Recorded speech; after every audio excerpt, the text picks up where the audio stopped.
Dans une petite maison modeste, en bord de ville, vivait Amin, un homme simple, un homme discret, un père. Chaque matin, il se levait avant le soleil. Il travaillait dur, très dur. Pas pour lui, pour sa fille, Lina, sa fierté, sa raison de se battre, tout ce qu'il avait.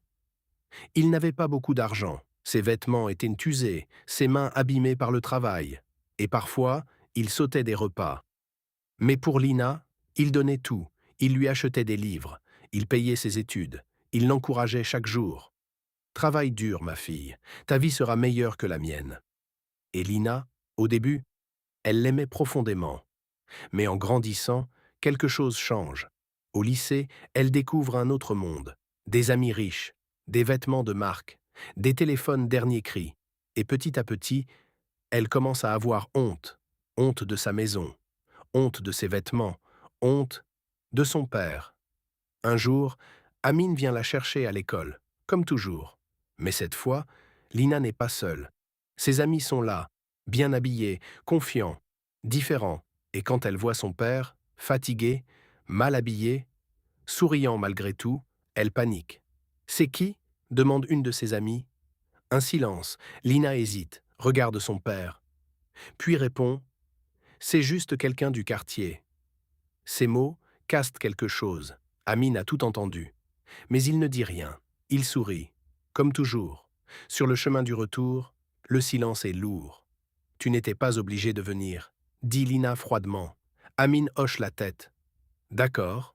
C'est la première fois qu'il ne dit rien de plus. À partir de ce jour, tout change.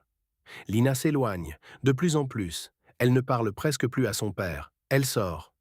Elle change. Elle oublie. Mais Amine continue. Il travaille. Il se fatigue. Il se sacrifie. Toujours pour elle. Les années passent. Lina réussit. Elle obtient un bon travail, une belle vie, un bon salaire. Elle quitte la maison, sans vraiment regarder en arrière. Son père reste, seul. Mais il est fier. Toujours fier. Il garde ses photos, ses souvenirs, ses lettres. Il parle d'elle à tout le monde. Ma fille a réussi, même si elle ne l'appelle presque plus. Puis un jour, un appel. Mais ce n'est pas Lina. C'est l'hôpital. Votre père est très malade. Un silence. 10 ans. 10 ans qu'elle a ignoré cet homme. Et soudain, tout revient.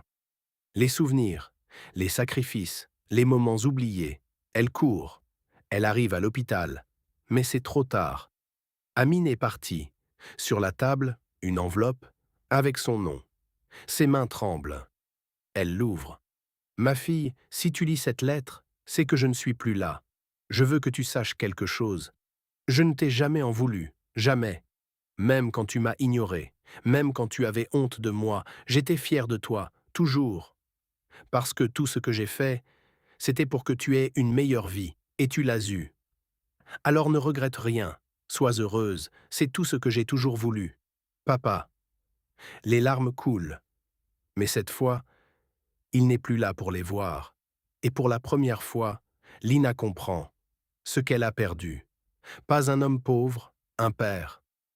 Morale. Ne laisse jamais la honte ou l'orgueil t'éloigner des personnes qui t'aiment vraiment. Parce que quand tu réalises leur valeur, il est parfois trop tard.